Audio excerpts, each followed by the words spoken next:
Alright guys, welcome back to the channel. Welcome if you're new. Thank you for taking time out of your day to check the video out. We have more PlayStation news, rumors, and leaks to go over and cover today. And we're starting here with the celebration, I guess you could say, the 5-year anniversary of the PlayStation 5. It's hard to believe it's already been 5 years, but Sony did put out a PlayStation blog titled 5 Years of Play, The Evolution of PlayStation 5. Now, I'm not going to go over everything in this blog because, well, there's a lot here to go over. They basically just kind of recap everything that has been announced and has been done by PlayStation in the last 5 years. And they also released some pretty interesting statistics, such as 4 billion plus trophies have been earned on PS5. There's been 100 billion plus hours of gameplay on PS5. More than 7,500 PS5 games. So there's just a lot to kind of unpack here. But the thing I want to ask at the beginning of this video is basically your overall feeling of the PS5 so far. It's 5 years. We're going to talk later about how this is apparently the halfway point of this console's life cycle. What do you think of it so far? What are the highs? What are the lows? What's a memory that stands out to you? But we're going to move on to the next topic, which talks about the PlayStation Plus Extra and Premium catalog for November. All of these titles will be available starting November 18th. For PlayStation Plus Extra, you're going to be getting GTA 5, Pacific Drive, Still Wakes the Deep, Insurgency Sandstorm, Thank Goodness You're Here, The Talos Principle 2, Monster Jam Showdown, and MotoGP 25. As for PlayStation Plus Premium, you're going to be getting Tomb Raider Anniversary. So there you go. Those are the PS Plus Extra and Premium games for November. Moving on to the next topic, though, we're actually going to be talking about the best-selling games on the PlayStation 5 during its life cycle so far. This was actually revealed by Circana as a way to kind of celebrate the 5th anniversary of PS5. And so when it comes to first-party PlayStation titles, it's interesting to note that Marvel's Spider-Man 2 is actually the second best-selling game. Again, this is for the entire 5 years of the PS5 being out on the market. At number 7, we have God of War Ragnarok. And then at number 8, we have Marvel's Spider-Man Miles Morales. So these are the 3 first-party titles that have made the top 10 best-selling PS5 games list, again, for the entirety of the PS5's life cycle. You know, maybe not the most shocking list here. There's Call of Duty, sports games, Hogwarts Legacy is there at number 6, but I thought that it would be worth taking a moment to cover this. It just goes to show how much heavy lifting Insomniac has done this generation when it comes to PlayStation first-party sales-wise with Spider-Man. But it's nice to see Ragnarok up there as well. But continuing to talk about some PS5 information here, Sony recently did their Q2 earnings, and we're finding out that the PS5 has now sold 84.2 million units, and they sold 3.9 million units for the quarter ending September 30th. So they are getting closer to that 100 million mark. And something that I think is definitely worth pointing out here is that Sony, during their earnings, said that they do expect to hit 90 million units sold by the end of this fiscal year. And if you're wondering, the fiscal year ends March 2026 for Sony. And on top of that, they revealed how many users they had. They actually saw an increase from 116 million to 119 million users. And on top of that, they say that 80.3 million pieces of software were sold for that quarter, which is actually up significantly compared to the 77.7 million it managed during the same period last year. And when it comes to Ghost of Yotei, they did reveal sales data for Yotei, which I think a lot of people were curious about. Ghost of Yotei officially sold 3.3 million copies as of November 2nd. So 3.3 million in exactly 1 month. Now, naturally, people are going to want to compare this to Ghost of Tsushima. So if you're wondering, Ghost of Tsushima sold 2.4 million units in its first 3 days, and then it reached 5 million units sold by 4 months. And then beyond that, 8 million by January 2022 and 13 million by September 2024. It is important to note that when Ghost of Tsushima launched, not only did it launch in the middle of the pandemic, which definitely gave it a sales boost, but it also launched to a much higher install base of the PS4. I believe there were about 113 million PS4s sold. So obviously that's significantly more compared to where we are now with 84 million PS5's. But yeah, that's because Ghost of Tsushima launched later in the PS4's lifecycle compared to the PS5. But if you're wondering how Sony feels about this, they said that Ghost of Yotei is a big hit and a big success, just like Ghost of Tsushima is. And if you kind of look at these numbers, yeah, I think there's a really good chance that Ghost of Yotei is going to pace right alongside Tsushima. I could see it easily hitting 5 million sold by 4 months. But continuing to talk about what Sony had to say about game releases, they did reaffirm that Wolverine is their 2026 tentpole title, and that is the only tentpole title as of right now that they have lined up. So they're just reaffirming that release window, and it goes to show how important it's going to be for Sony to launch Wolverine in 2026. There was some talk about a potential delay due to GTA getting delayed to the holiday season next year, but no, Sony is committed to releasing Wolverine next year, so you don't really have to worry about that. But something else that I think is worth covering here when it comes to what Sony had to say about PS5 during their Q2 earnings is the fact that according to Sony's CFO Lin Tao, the PS5 is only just now reaching its halfway point. So when it comes to their future strategy for PlayStation, she says, quote, "We believe the PS5 is only in the middle of the journey and plan to expand it even further. There are many active users enjoying the console, so from that perspective, we believe that the PS5 is only in the middle of the journey, and we are really planning to expand it even further," end quote. And she was asked about the PlayStation 6, and she didn't say anything. She just simply said that we are not talking about that right now, and she can't comment on, future PlayStation hardware. So that makes sense. It's too early for Sony to be talking about the PS6, regardless of all the rumors and leaks we've been covering. But yeah, this makes a lot of sense. Sony, I think, they're looking at what's been going on with the PS4, and they're fully prepared for the PS5 to basically replicate that, but maybe go on even further, right? I do believe that when it comes to next generation, you're going to see even more support for cross-gen for an even longer period of time. To me, the only question that really matters doesn't pertain to third-party. I expect third-party is absolutely going to support PS5 for many, many, many years to come. You still see third-party supporting PS4 5 years into the PS5 lifecycle. I'm curious how Sony's going to handle this. Are they going to extend the cross-gen period longer than what we saw them do with the PS4 during the PS5 lifecycle? Or are they going to maybe go the opposite direction, maybe lean more towards exclusivity, potentially to try to move people over quicker?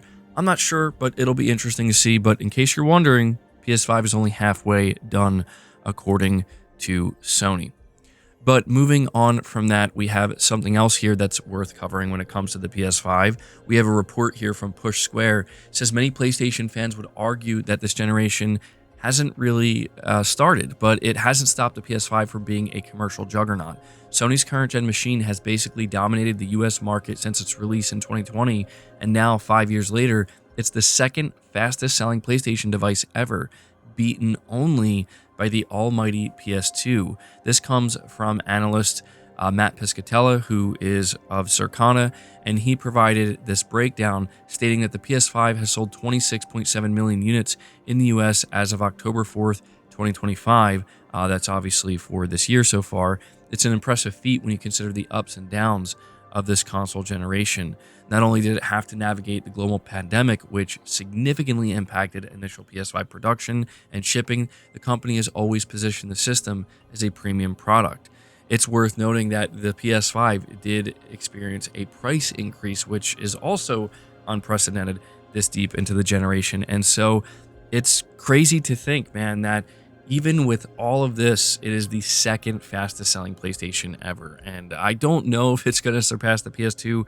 That's quite the task. But yeah, even amidst all these problems and all the friction it went up against, still doing well. Just thought that was worth pointing out. But continuing on here, we have one of Sony's executives teasing the biggest game has yet to release on PlayStation. And I saw people talking about this and speculating what game he could be talking about. So again, being reported by Push Square, it says as the PS5 turns 5, there's an increasing interest in what comes next for Sony. PS6 rumors have been rife over the past 12 months, and they all point to a more modest next-gen console with a portable device to go along with it. Sony isn't saying anything publicly just yet. In fact, it's doubling down on the current range of PS5s. In a new interview with the BBC, Senior Vice President Eric Lempel said, 5 years into the generation, we're really hitting our stride now.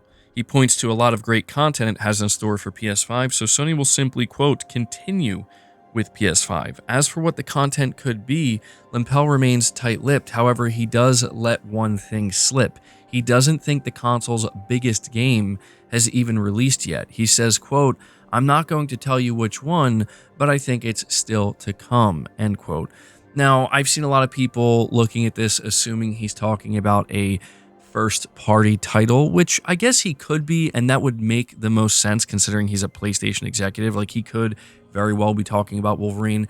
But I'm going to be honest, I think the first game that pops into everybody's mind is GTA 6.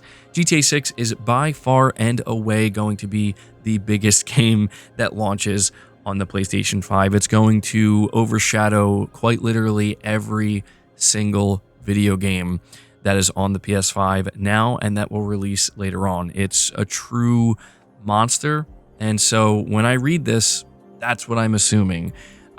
Wolverine, for as big as it's going to be, it's not going to be the biggest game.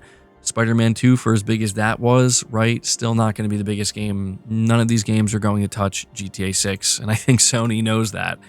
But we're going to move on to the next topic here, which is talking about what Sony has planned for Black Friday deals for the PS5. So this was actually leaked by Dia Labs, and it's looking like you're going to get some pretty decent savings here. And it's worth noting that these are the European deals, so I don't know if they're going to be exactly the same for the US, but they'll probably be very similar, generally speaking. So for the standard edition with the disc drive, it's going to be 450 euros compared to the normal 550. When it comes to the PS5 console digital edition without the disc drive, it's going down to 350 euros. So that's actually quite substantial. Because normally it's 500 euros, so that might be the one a lot of people go for. And then they have the PS5 Fortnite Flower and Chaos bundle. This is their big Fortnite bundle that they're going to do. That's also going to be 450 euros, and they're going to have the digital edition, which will also be 350. And then the PS5 Pro is going to be down to 700 euros compared to the normal 800 euros. So again, I don't know how this is going to translate to US dollars for those Black Friday deals. But again, what you're looking at here, it's probably going to be very similar for that. So there you go. We're going to move on to the next topic, though, which talks more about what Sony had to say during their Q2 earnings. So we're kind of pivoting back to that. This time, though, it's about Bungie, and we have a little bit of information on Marathon as well. So the first thing here is, frankly, more bad news for Bungie. Being reported by WCCF Tech, Destiny 2 was name-dropped during Sony's Q2 2025 investors call, and not in a positive way. Sony CFO Lin Tao explained that the game sales have been lower than expected when Sony acquired its developer, Bungie, thus forcing the Japanese corporation to record an impairment loss of 31.5 billion yen, which translates roughly to 204 million US dollars at current exchange rates. Regarding Destiny 2, partially due to the changes in the competitive environment, the level of sales and user engagement have not reached the expectation we had at the time of acquisition of Bungie. While we will continue to make improvements, we downwardly revised the business projection for the time being and recorded an impairment loss against a portion of the assets at Bungie. That's exactly what Lin Tao had to say. So, generally speaking, more bad news for Bungie. It's more than obvious that this was not a wise purchase by Sony, and you have to imagine there's some level of regret here. I mean, there just has to be. Bungie has produced nothing for Sony, and Sony has done nothing but record loss when it comes to this. And even Destiny 2, look, I'm not a Destiny player, but it seems like Destiny 2 is kind of sunsetting, right? It seems like it's on its way out. And the craziest thing about this is there is no Destiny 3. As far as we know, that's not a thing that Bungie is planning. That's not something they're working on. They're all in with Marathon, and man, if Marathon doesn't work for them, I don't know. You have to wonder what's going to happen at that point. I mean, my assumption is Sony would basically tell them, like, you got to do Destiny 3. And if you're Bungie, why wouldn't you? But talking about Marathon, I came across this on the Gaming Leaks and Rumors subreddit, and this was posted by the Game Post, actually. And apparently there's going to be a Marathon video documentary coming very soon. And it says here in terms of gameplay, first, Bungie appears to be simplifying the runner class names, so they're going to be changing them up and, I guess just trying to make it simpler overall. But it says here the idea going forward is to offer several versions of the same shell type that look and sound different while keeping the same abilities and silhouette. And they say here also Ben Starr will play Durandal, or Durandale, I don't know how to say that, and Roger Clark will be playing a character named General Davik Reed. So some pretty big names attached to this with Ben Starr and Roger Clark. I wonder how people are going to feel about that. I think that's pretty cool. But yeah, we have been waiting to get a release date for Marathon. It was supposed to be out already. We know Bungie's doing everything they can to try to save this game. And something else I do want to mention here is Sony did once again reaffirm that Marathon will be launching before March 2026. So it's still going to launch within this fiscal year. We're looking at maybe January, February, March timeframe for a release. So we'll probably find that out when this video documentary drops. But moving on from that, we have more information regarding Marvel Tokon Fighting Souls. Nothing major, but if you're looking to get a chance to play this game again, it was announced during the recent Japan State of Play that the next closed beta is happening between December 5th and December 7th. And they're also adding Spider-Man and Ghost Rider. And they're also saying that there will be no breaks this time. If you played Marvel Tokon Fighting Souls, the beta last time, there were multiple breaks in between. I don't know why they did it that way, but it was kind of annoying. So, you're going to be able to just play it as much as you want during that time frame. I'm a little bit surprised that they didn't reveal more for this game at the State of Play. I thought for sure we were going to get like another new character announcement to add to the roster, but no, they just announced the next beta dates. But something else that was actually announced during the recent State of Play was a PlayStation monitor, and I have to be honest with you guys, I'm a little bit perplexed as to what Sony is doing with this monitor, but it's going to be a 27-inch monitor. There's no release date and no price point yet. But one of the cooler things about this monitor is it does have a built-in DualSense charger, which is definitely unique and I think makes it stand out a little bit. But what I don't understand about this monitor is it's not going to be 4K. It's going to be QHD, so it'll go up to 1440p max, and it's going to be a 240 hertz monitor.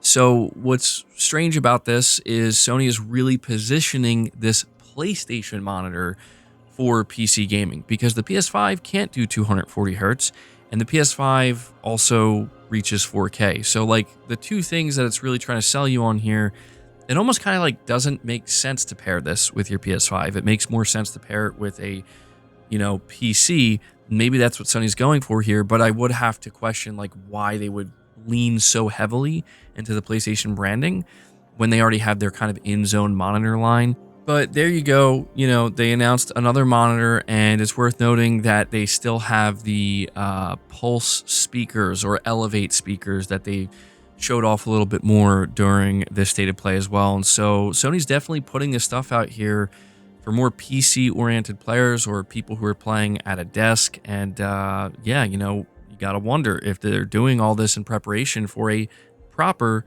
PC launcher. I guess time will tell. But moving on from that, we have a surprise Ratchet and Clank game announcement, and unfortunately, I'm just going to let you know right off the bat, it's not coming to PS5, which I think is a somewhat strange decision. But this is being reported by Push Square, and it says there's a new Ratchet and Clank game coming soon. Insomniac Games is involved, and it's coming to mobile. Yes, Sony has just announced Ratchet and Clank Ranger Rumble, a free-to-play mobile multiplayer shooter heading to Android and iOS. A collaboration between Insomniac and mobile dev studio OBB. Ratchet and Clank Ranger Rumble has players gunning for each other in a simulated battle hosted by Captain Quark. It looks like there's a few modes to play. The main attraction, Total Rumble, looks similar to shooters like Overwatch, only with Ratchet and Clank's cartoonish visuals and daft weaponry. On top of that, there's Blast Ball, which seems to be a riff on Rocket League. Bolt Rush, meanwhile, sees players competing to collect the most bolts in a stage. And so, yeah, you can currently pre-register for this game via the official website. And what I'm a little bit confused by here is the fact that this is not launching on PS5. I'm not saying that this is necessarily what PS5 players are clamoring for, but it's Ratchet and Clank, right? Like, Sony has a built-in fan base for this specific PlayStation franchise on their PS5. And I know that they want to make a play for mobile. We've known that for a long time. Sony wants to find success in the mobile space. And I think maybe this could find some level of success. Like, it doesn't look that bad. It's not necessarily the type of Ratchet and Clank game that, you know, people have been asking for, but I do feel pretty confident that there's a certain portion of the Ratchet and Clank fan base that exists on PlayStation consoles that would absolutely download this game on PS5 and at least give it a shot, right? I mean, look, I know there's people that are like, well, we don't want this live service slop on PlayStation, but I think we need to kind of understand that this is a thing that exists regardless, right? It's just there. It's going to be on mobile. It wouldn't really hurt, in my opinion, to just kind of have it there available on PS5, especially it being free to play. You don't lose anything for just trying it, and it's more Ratchet and Clank. But there you go. You can try it on mobile when it comes out. There's no release date yet, but again, you can pre-register. However, another multiplayer PlayStation game was announced, and it's not coming to PS5. This is a very strange situation.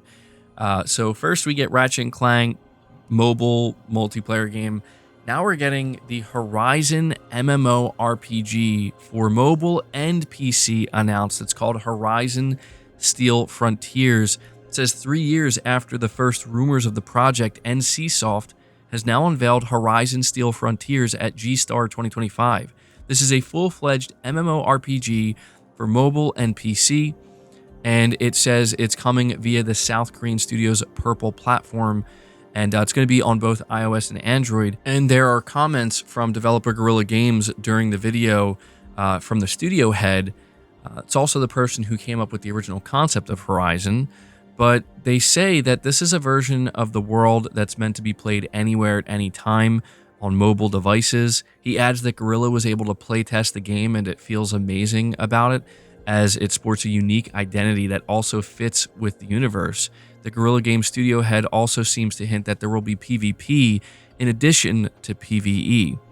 And so there's the executive producer of the game that also talked a little bit about it, saying our main focus is designing a new combat experience tailored for an MMORPG. In Horizon Steel Frontiers, we've added unique original gameplay elements to the process of taking down giant machines. For example, after destroying a specific part of a machine, you can quickly approach and climb onto it using a pull caster, set traps on the damaged part, and inflict status effects. During battle, you can even pick up weapons dropped by the machine, carry them on your mount, and use them in subsequent fights. At the heart of giant machine hunts are two core values: cooperation and strategy. Players must take on their roles, act strategically, and work together seamlessly. These combat mechanics truly shine in large-scale battles, offering the scale and dynamism that only an MMORPG can provide. So it says here that Horizon Steel Frontiers will take place in a new area of the post-apocalyptic United States known as the Deadlands, which is inspired by the landscapes of New Mexico and Arizona.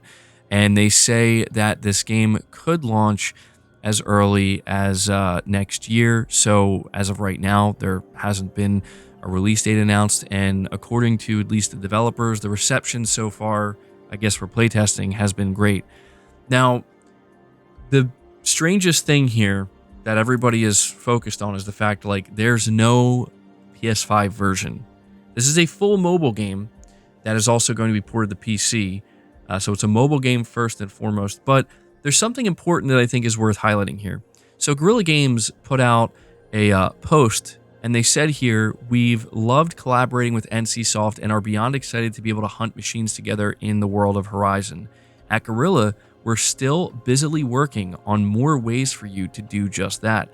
More on that to come." And so a lot of people might not know this, but Guerrilla Games has been working on a multiplayer Horizon game for many years internally. It's worth noting that this title from NCSoft, Guerrilla, did not help with its development. And that's because Guerrilla is busy working on Horizon 3 and this proper multiplayer Horizon game for console. And so I think what we're kind of looking at here ultimately are just two separate versions of Horizon multiplayer. This is something that we've talked about before. And the first one that's being announced here is the MMORPG that's meant to appeal to, I guess you could say, a different audience from those who play on console. And I think that what Guerrilla is saying in this tweet is essentially like, stay tuned. We're going to be revealing this, our own version of Horizon multiplayer soon. But yeah, man, no matter which way you slice it, it's very bizarre to be seeing these PlayStation game announcements and they're not going to be available on PS5. It really is something that I think is rubbing people the wrong way. Again, I don't think it would hurt to have this Horizon game on console, but the idea, I suppose, is that, Guerrilla is making a multiplayer experience, like I said, that will be tailored more so for what PS5 console players have come to expect based off of what they played with Horizon Zero Dawn and Forbidden West. And if they put this MMORPG on there alongside this second multiplayer game, I mean, that's going to create a pretty significant conflict. So yeah, we'll just have to stay tuned and see what they end up announcing. But there you go. We're going to move on to the next topic here, which is Red Dead Redemption 1, a next-gen version. This just came out today. It says earlier today, the ESRB posted a new rating for the classic Old West open world game developed by Rockstar for Sony, Microsoft, and Nintendo current-gen systems. The rating is unsurprisingly identical to the ones that we saw for PC, PS4, and the Nintendo Switch ports, and it's obviously going to be rated M. But this is definitely confusing some people because we've been hearing for a long time that, Red Dead Redemption 2 is going to be getting ported to current-gen systems, and instead we're hearing about Red Dead Redemption 1. I don't know what this means. I don't know if this means they're going to do a bundle. They haven't been doing things like that these days. My guess is they're going to do Red Dead 1 first, and then they're going to do Red Dead Redemption 2. That's my guess, but there you go. If you were holding out for the Red Dead 2 PS5 version, it seems you're going to be getting Red Dead 1 first, which, Red Dead 1's still an incredible game too, but gotta wonder, man, when they're going to get on that Red Dead 2 PS5 port. Anyway, guys, that is going to wrap up the video. I hope you enjoyed it. I hope you found it informative. If you did, be sure to leave it a like, subscribe to the channel if you're new, hit the bell notification icon, and feel free to share this video out on top of all that. But until next time, guys, take care.